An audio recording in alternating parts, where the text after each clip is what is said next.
Welcome to sky novels. कैसे हैं आप सब? मैं उम्मीद करता हूँ आप सब खैरियत से होंगे। आज हम लेकर आए हैं चूड़ियों का शोर की अगली किस्त। आगे बढ़ने से पहले चैनल को कर लीजिए सब्सक्राइब अगर अभी तक आपने नहीं किया तो। चलिए चलते हैं किस्त की जानिब। सुनिए जी, सुनिए ना। वो गहरी नींद में था जब एक निस्वानी आवाज उसके कानों में पड़ी। साथ किसी ने बाजू भी हिलाया था। उसने अपनी नींद से भरी आंखें हल्की सी खोली तो यमुना को खुद पर झुके पाया। वो उस पर झुकी अपनी काली काली स्याह आंखों से उसे ही देख रही थी। शाहजेब की आंखें पट से खुली। शाहजेब करंट खाकर उठा तो यमुना भी फौरन पीछे हुई, वरना मुमकिन था दोनों आपस में टकरा जाते। क्या है? शाहजेब ने काट खाने वाले अंदाज में पूछा। फुप्पो के कहने पर वो एक हफ्ते पहले जाकर उसे मायके से ले आया था और तब से ही वो उससे ऐसे अंदाज अपनाए हुए था। वो वो जी फुप्पो को जाना है, आज उठ जाएं, यमुना ने मिनमिनाते हुए कहा। और शाहजेब तो उसके अंदाज पर हकदक सा उसे देखने लगा। ये किस तरह बात कर रही है, पागल हो गई क्या? शाहजेब अपना गिरेबान दुरुस्त करता कुछ हैरत से झल्लाए हुए लहजे में पूछा। वो फुप्पो ने कहा था कि अब तुम नहीं, अब आप शौहर हैं तो मुझे आपसे इज्जत से बात करनी चाहिए। यमुना ने फौरन ही मासूमियत से बताया तो शाहजेब का दिल किया वो अपना सर पीट ले। कोई जरूरत नहीं है ये फिजुल में जी जी के फुंदने लटकाने की। ढंग से बोल। शाहजेब अपनी जगह से उठता बोला तो यमुना ने फौरन सर इस बात में हिलाया। शाहजेब उसे घूरता बाहर निकल गया। यमुना भी उसके पीछे चलती बाहर ही आ गई, जहां फुप्पो बच्चों को पकड़ पकड़ कर उठा रही थी। फुप्पो आज वापस जा रही थी। उन दोनों की शादी को 15 दिन हो गए थे, जिसमें रस्म के मुताबिक यमुना एक हफ्ता अपने घर रहा आई थी। और एक हफ्ता जो उसने यहाँ गुजारा था उसमें फुप्पो ने उसके खूब नाज उठाए थे कि उसके बाद यमुना को घर की जिम्मेदारियों में उलझ जाना था। वो मासूम थी, अभी शादी की गहराई नहीं जानती थी। उसके बावजूद अपनी जिम्मेदारी समझती थी और उन्हें यकीन था कि यमुना बहुत आराम से घर और घर वालों को संभाल लेगी। तभी तो वो आराम से जाने को तैयार हो गई थी। ध्यान रखना यमुना, ये तेरे देवर और नंद नहीं है, बस ये मानना ये तेरे बच्चे हैं। बहुत ख्याल रखना इनका, और साथ इस बावले का भी।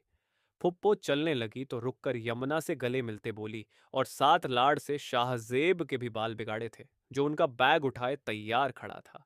यमुना शाहजेब पर निगाह डालती होले से मुस्कुराकर सर हिला गई। और तू भी ध्यान रखना यमुना का, लड़ना मत, प्यार मोहब्बत से रहना। फुप्पो ने शाहजेब को भी ताकीद करना जरूरी समझा था। वो बस चुपचाप सर हिला गया। फुप्पो बारी बारी बच्चों से मिलकर जाफर साहब से मिलती बाहर निकल गई। बच्चों के साथ साथ यमुना भी उदासी से गेट पर खड़ी होकर फुप्पो को जाते देखने लगी, जो शाहजेब और अपने दोनों बच्चों के साथ आगे बढ़ती जा रही थी। फुप्पो के जाने के बाद घर खाली सा हो गया था। कम अजकम उन सबको तो ऐसा ही लग रहा था। छुट्टियां भी बस खत्म होने वाली थीं, यानी जिंदगी फिर से अपने ढर्रे पर आने वाली थी। बस फर्क इतना था कि अब घर में सबका ख्याल करने वाली यमुना आ गई थी। सुनिए जी। वो अपनी किताबें उठाकर छत की जानिब बढ़ रहा था जब यमुना ने बेसाख्ता उसे पुकारा। शाहजेब ने गुस्से से लब भींचकर उसे देखा। देख, बोलना है तो ढंग से बोल। ये सुनिए बुनिए मत बोल, मारूंगा नहीं तो कान के नीचे एक। शाहजेब ने झल्लाकर कहा तो यमुना की आंखों में हरास फैल गया। शाहजेब, ये क्या तरीका है बात करने का, और कैसे मार देगा तू मेरी बेटी के? अब्बा जो उधर से गुजर रहे थे उसकी बात सुनकर टोके बिना न रह सके, साथ यमुना को भी शफकुत से खुद से लगा लिया। तो अब्बा ऐसे बोले ना, ढंग से बात करें। शाहजेब मजीद तिलमिलाया। यमुना की आंखों में नमी उतरने लगी। इतनी इज्जत से तो बोल रही है, अब क्या सलामी देना शुरू कर दे? अब्बा ने उसे घुड़का। नहीं चाहिए मुझे ऐसी इज्जत, कोफ्त होती है मुझे। वो गुस्से से बड़बड़ाकर सीढ़ियों की जानिब बढ़ गया। यमुना ने नम आंखों से उसकी पुश्त को देखा। तू फिक्र ना कर, इसे इज्जत रास नहीं आती। जाफर साहब ने मुस्कुराकर कुछ हल्के फुल्के अंदाज में कहा तो वो नम आंखों से बेसाख्ता ही मुस्कुरा दी। खुश रहा कर, ये तो जल्ला है। जाफर साहब ने उसके सर पर शफकुत से हाथ रखते हुए कहा तो उसने भी आहिस्ता से सर अस्पात में हिला दिया। चाय लाऊं आपके लिए ताया अब्बू? उसने फौरन ही पूछा। नेकी और पूछ पूछ, उन्होंने मुस्कुराकर कहा तो वो भी फौरन ही बावर्ची खाने की जानिब बढ़ गई। फिर एक शहजादा आया सफेद घोड़े पर बैठकर, और वो शहजादी को अपने साथ ले गया। और फिर वो दोनों खुशी खुशी रहने लगे। यमुना जो मोमिना के ही बेड पर लेटी उसे कहानी सुना रही थी, कहानी को खत्म करते हुए मुस्कुराकर बोली, तो मोमिना भी मुस्कुरा दी। ये तो बहुत अच्छी कहानी थी। अम्मी भी मुझे ऐसे ही कहानी सुनाती थी। फिर अम्मी चली गई। मोमिना ने मासूमियत से कहा, और आखिर में उसके लहजे में अजीब सी आसियत घुल गई थी। यमुना के मुस्कुराते लब आहिस्ता से सिकुड़ गए। लेकिन मैं तो हूं ना, मैं तुम्हें रोज अच्छी अच्छी कहानियां सुनाऊंगी। यमुना ने फौरन उसके बाल संवारते हुए मुस्कुराकर कहा, तो वो भी नम आंखों से मुस्कुरा दी।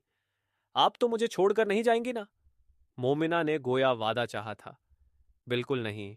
अब तुम सो जाओ। देखो, वो दोनों तो सो भी गए। यमुना ने उसके पेशानी पर प्यार करते हुए कहा, और साथ दोनों भाइयों के बेड की जानिब इशारा किया, जहां वो दोनों बेखबर सो रहे थे।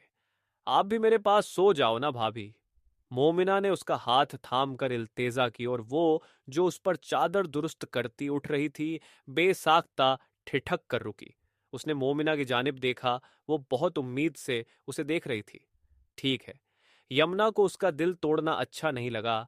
तभी आहिस्ता से मुस्कुराकर बोली, और वापस अपनी जगह लेट गई। मोमिना की आंखों में ढेरों दिए जल उठे। वो फौरन खुश होकर उससे लिपट गई। यमुना होले से मुस्कुरा दी और उसके इर्द गिर्द बाहें लपेट कर उसे थपकने लगी। मोमिना थोड़ी ही देर में गहरी नींद में चली गई थी। आज बहुत दिन बाद वो अम्मी की तरह किसी से लिपट कर सोई थी। यमुना ने भी आहिस्ता से आंखें बंद कर ली कि नींद उसकी आंखों में भी घर करने लगी थी। उधर अपने कमरे में बैठे शाहजेब ने भी किताबों पर झुकी अपनी गर्दन उठाकर गुत्ती को सहलाया था। वो काफी देर से एक ही टॉपिक पर लगा हुआ था, और वो कुछ झक्की सा था। जब तक कोई चीज समझ ना आती उसका पीछा ना छोड़ता था। अभी भी गर्दन दुख गई थी, पर वो खुश था कि कई दिनों बाद आज उसने सुकून से पढ़ा था। ना आज मेहमान थे, ना किसी काम की फिक्र, और ना ही बहन भाइयों की जिम्मेदारी। अपनी गुद्दी को सहलाते हुए उसे पहली बार शादी का कोई फायदा नजर आया था। उसने मिट्टी तेल से जलने वाले लैंप की लौ को मद्दम करते हुए एक अंगड़ाई ली, और अपनी स्टडी टेबल से उठ खड़ा हुआ। अब उसे नींद आ गई थी। वो बेड पर आया तो बेसाख्ता ही यमुना का ख्याल आया। वो अभी तक कमरे में नहीं आई थी। शाहजेब ने घड़ी की जानिब निगाह की 12 बज रहे थे। इस वक्त तक तो वो सोकर भी नई पुरानी हो जाती थी। शाहजेब यही सोचकर उठता कमरे से बाहर निकल आया। पूरे घर में सन्नाटा हो रहा था। गालिबन सब अपने अपने कमरों में सोने जा चुके थे, शायद सो भी चुके थे। शाहजेब ने पहले बच्चों वाले कमरे का ही रुख किया। उसने आहिस्ता से दरवाजा खोला। लालटेन की मद्दम रोशनी में 3 बेड नजर आ रहे थे, और उन पर सोए एक एक वजूद भी। पर नहीं, तीसरे बेड पर एक वजूद नहीं था। मोमिना यमुना से लिपटकर ऐसे सोई थी कि वो एक ही वजूद लग रहा था, और यमुना भी उसे खुद से लिपटाए बेखबर सो रही थी। शाहजेब को पहले हैरत हुई, फिर वो मुतमिन सा होता होले से मुस्कुरा दिया। उसने वापस उसी आहिस्तगी से दरवाजा बंद किया, और खुश खुश अपने कमरे की जानिब बढ़ गया। बच्चे आराम से सोने की खुशी अलग थी, और अपने कमरे में तन्हा सोने खुशी अलग। क्या अच्छा हो वो वहीं सोती रहे। शाहजेब ने सोचा, और फिर इसी सोच के साथ वो नींद में उतरता चला गया। सुन। वो उसकी शर्ट इस्त्री की रही थी जब शाहजेब ने उसे पुकारा। जी। यमुना ने फौरन सर उठाकर चमकती आंखों से उसे देखा। वो मैं ये कह रहा था कि तू मोमी के पास ही सो जाया कर। शाहजेब ने अपनी रात वाली सोच को अमली जामा पहनाने के लिए बात शुरू की, जबकि यमुना की चमकती आंखें यकदम ही मद्धम हुई थीं। आप नाराज हैं मुझसे। वो रात मोमी ने रोक लिया था, वरना मैं नहीं सोती उधर। यमुना को लगा कि शायद शाहजेब नाराज हो गया है। उसकी पड़ोसन सहेली का शौहर भी तो एक बार ऐसे ही नाराज हुआ था। कोई नाराज वाराज नहीं हूं मैं, बल्कि मैं तो बहुत खुश हूं। तू अब वहीं सोना, मोमी को भी आसानी हो जाएगी और मुझे भी। शाहजेब ने बिना उसके दिल की परवाह किए बेनियाजी से कहा। यमुना के दिल में कहीं कुछ चुभा सा था। अच्छा ठीक है, यमुना ने बुझे हुए लहजे में कहा, और फिर से इस्त्री करने लगी। शाहजेब ने अपनी कामयाबी पर खुद को ही शाबाशी दी और बाहर निकल गया। और यमुना ये सोचने लगी कि उसकी सहेली का शौहर क्यों नाराज हुआ था फिर, और अगर वो नाराज हुआ था तो शाहजेब क्यों इतना खुश हुआ है। वो उलझी उलझी सी स्त्री करते हुए सोचती जा रही थी। लेकिन जवाब मिल नहीं रहा था। ओए, कहाँ था तू इतने दिन से? कॉलेज क्यों नहीं आ रहा था? शादी के बाद शाहजेब पहली बार कॉलेज आया था और आते ही अपने इकलौते दोस्त अमन के हाथों पकड़ लिया गया था। वो बस तबीयत ठीक नहीं थी, और घर का भी तुझे पता ही है, बस इसलिए। शाहजेब ने गोल मोल अंदाज में बहाना बनाया। वो नहीं चाहता था यहां किसी को भी उसकी शादी के बारे में पता लगे। ओ अच्छा, चल अच्छा हुआ तू आ गया, वरना आज मैं आने वाला था तेरे घर। अमन ने उसके शाने पर हाथ मारते हुए कहा तो शाहजेब बुरी तरह गड़बड़ाया। नहीं नहीं, घर नहीं आना। हड़बड़ाहट में बेसाख्ता उसके मुंह से निकला। क्यों? अमन ने हैरत से उसे देखा तो वो फौरन ही संभला। वो दरअसल आजकल घर के हालत कुछ अच्छी नहीं है ना, सब बिखरा हुआ और फैलावा, और तू समझ सकता है माँ के बिना घर। शाहजेब ने बरवक्त बहाना गढ़ा। दरअसल वो नहीं चाहता था कि वो घर आए और वहां आकर यमुना को देखे और फिर उसे उसकी शादी का पता लगे। अरे यार, क्या बात कह दी तूने? मैं कोई रिश्ते वाली बुआ हूं कि घर बिखरा होगा तो रिश्ता तोड़ दूंगा, पागल। अच्छा चल, अब क्लास में चलते हैं। अमन ने उसकी नादानी पर मुस्कुराते हुए सर हिलाया और उसे लिए क्लास की जानिब बढ़ गया, और शाहजेब ने सस्ते में जान छूट जाने पर शुक्र का सांस लिया। वो दोनों क्लास में आए तो शाहजेब को बेसाख्ता क्लास में किसी तब्दीली का एहसास हुआ, और इससे पहले वो पूछता, उसकी नज़र सामने बैठी स्टाइलिश सी लड़की पर पड़ी जो उसकी सीट पर बड़े एतमाद से बैठी थी। ये कौन है? शाहजेब ने छूटते ही पूछा तो अमन उसकी नज़रों का पीछा करता बेसाख्ता मुस्कुराया। ओह, ये बेला है। एक हफ्ते पहले माइग्रेट होकर आई है, और जब से आई है खाली क्लासरूम भरने लगी थी।